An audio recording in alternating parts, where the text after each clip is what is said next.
Nous sommes ici sur le point culminant du mont Cassel. 173 mètres, 175, 176, on n'est pas à 2 ou 3 mètres près. Et c'est là où les Romains, bien sûr, qui établissaient sur les hauteurs, ils ont mis le camp, le castellum, Cassel. Voilà, ça c'est le temps des Romains. Après, il y a eu le Moyen-Âge. Et à cet endroit ici, il y avait la collégiale Saint-Pierre construite grâce à Robert le Frison, le comte de Flandre, Robert le Frison, construite en 1072. Et puis après sont venus les royaumes, les grands royaumes. Et là date ce petit propos légendaire où on dit que du haut de Cassel, on est tellement haut que l'on voit 5 royaumes. Le royaume de France, là, depuis le sud, la direction là, Paris, royaume de France. Vers le nord-ouest, quand il fait vraiment beau, on voit l'Angleterre. Et puis on voit au nord la Belgique, et puis la Hollande. Ça fait 4 royaumes, vous me direz, où est le 5e? Le 5e, oh, c'est très simple, le 5e, c'est le royaume des cieux.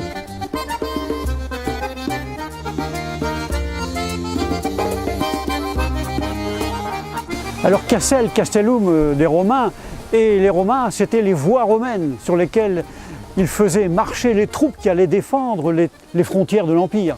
Alors Cassel, je tourne le dos là, à l'une des voies romaines, on peut la voir normalement.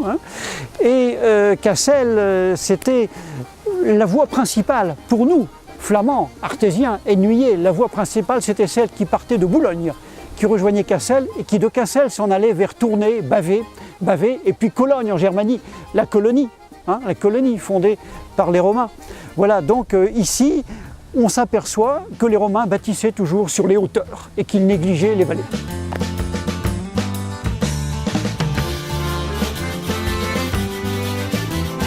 Nous sommes ici à l'endroit où s'est élevée la collégiale Saint-Pierre en 1062, érigée selon le vœu de Robert le Frison et qui sera détruite au XVIIIe siècle. Alors pourquoi le Frison? Parce que dans sa jeunesse, Robert, qui était le fils cadet du comte de Flandre Baudouin V, eh bien Robert a épousé Gertrude, comtesse de Hollande, qui était veuve du précédent comte de Hollande, et Gertrude a envoyé Robert installer son fils, le fils de Gertrude, face au Frison de Frise occidentale. Robert en a profité pour faire ami avec le frère de Gertrude, qui était quand même le duc de Saxe.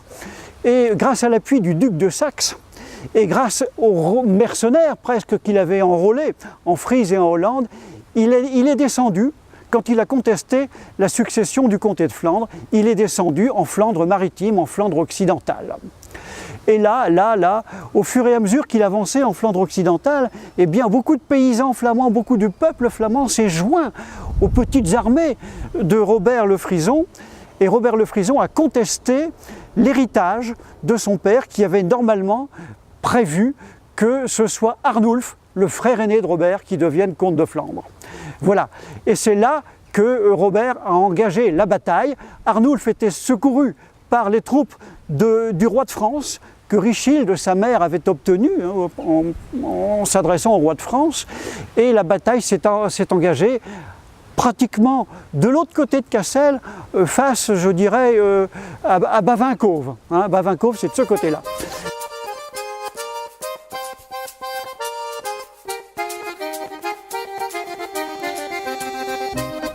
Alors voici la légende qui explique pourquoi Robert a remporté la bataille, alors que normalement c'était son neveu Arnulf qui avait les troupes les plus fortes, les plus nombreuses, il était appuyé par le roi de France.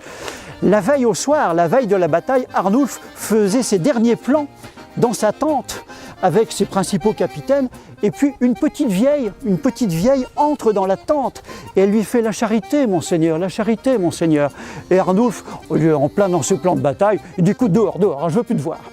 Et la petite vieille insiste, elle revient une deuxième fois, et Arnulf la chasse encore. La troisième fois, quand la petite vieille rentre à nouveau, importunée, donc ce brave Arnulf, eh bien Arnulf, excédé, il prend son épée, et du plat de l'épée, il frappe sur la petite vieille, et il la chasse. Alors là, la petite vieille le maudit, et elle lui dit, sans état, sans postérité, sans vie. Et le lendemain, à la surprise générale, eh bien, grâce à cette malédiction de la petite vieille, eh bien, les troupes de Robert le Frison défont les troupes d'Arnulf, et Arnulf meurt sur le champ de bataille. Voilà, la morale de l'histoire, c'est que les petites vieilles, il faut faire attention à ce qu'elles vous demandent, sinon le ciel vous punit.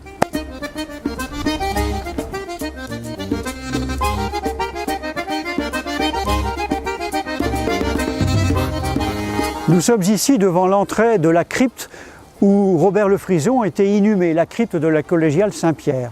Bon, alors ces restes ont été dispersés par les révolutionnaires lors de la Révolution française. Alors ça n'empêche pas que la France a toujours beaucoup aimé Cassel, hein. Tout le monde le sait, Cassel c'est le village préféré des Français, bien sûr. Eh bien, en 1213, quand les troupes de Philippe Auguste sont entrées en Flandre, eh bien, les troupes françaises ont tellement aimé Cassel, d'un amour ardent et brûlant, qu'elles ont incendié Cassel, 1213, juste avant Bouvines, 1214. Voilà.